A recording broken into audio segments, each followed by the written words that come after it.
Première information capitale à analyser. Le nouvel homme fort du Gabon s'appellerait le général Brice Clotaire Oligui Nguema. Qui est-il? C'est le commandant de la garde républicaine du Gabon.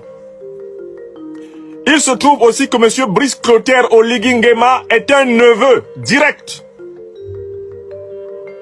d'Ali Bongo Ondimba.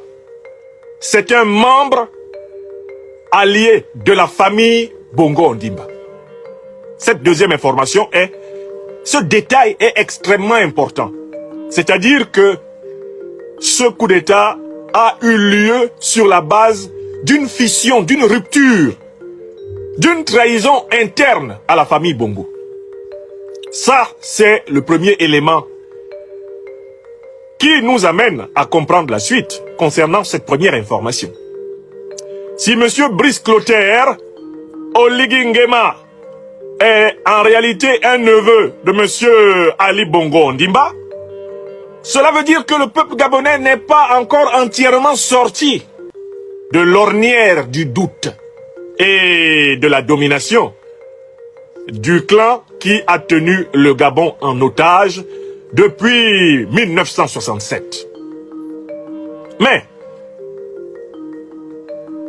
on apprend d'ailleurs dans cet esprit que le neveu, le général Brice Clotaire Oligui Nguema, a assuré la sécurité de son tonton, puisque M. Ali Bongo Ondimba a été mis en résidence surveillée. Et les militaires confirment que celui-ci a le droit de la visite de ses médecins. Il va pouvoir enfin se consacrer à soigner les conséquences de son accident vasculaire cérébral qui l'avait rendu inapte à l'exercice des fonctions de chef de l'État. Ça, c'est les éléments précis que je devais vous apporter à propos de la première information. C'est une révolution de palais qui a frappé Ali Bongo Ondimba. L'efficacité de ce coup d'État vient du fait qu'il a été perpétré par des membres, entre autres, du clan Bongo. C'est une rupture à l'intérieur même du clan Bongo qui vaut à Ali Bongo d'être mis à l'instant précis en résidence surveillée par le chef de la garde républicaine qui n'est rien d'autre que son propre neveu. N'a-t-on pas vu cela ailleurs? Que s'est-il passé en 1979 en Guinée équatoriale? Teodoro Obiang Mbazo Gondong, qui est président de la Guinée équatoriale depuis lors jusqu'à aujourd'hui, encore un Nguema, avait pris le pouvoir en renversant son oncle, son propre oncle, Massias Nguema, et il était allé jusqu'à l'exécuter, il l'exécuta. Il faut que les Africains cultivent la mémoire, la mémoire. Ce n'est pas parce que c'est son oncle, ce n'est pas parce que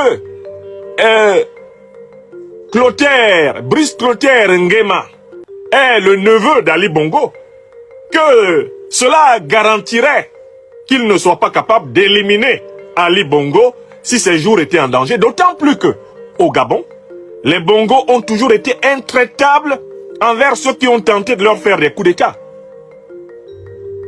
Que ce soit Omar Bongo ou Ali Bongo, tous ceux qui ont tenté de leur faire des coups d'État se sont retrouvés soit au cimetière, soit dans le meilleur des cas en prison et dans le plus acceptable des cas en exil. Est-ce que c'est clair? Donc attention, ce n'est pas parce que le général Brice Clotaire Oligui Nguema est un neveu d'Ali Bongo Ondimba qu'il s'ensuit que leurs relations de fraternité, de solidarité et d'amitié sont garanties. Oh que non! Si jamais il perdait la main, je suis certain qu'Ali Bongo Ondimba ne lui garantirait même pas sa survie physique. Donc, en tout cas, ce qu'il faut bien voir ici, c'est qu'il y a un éclatement du clan du pouvoir.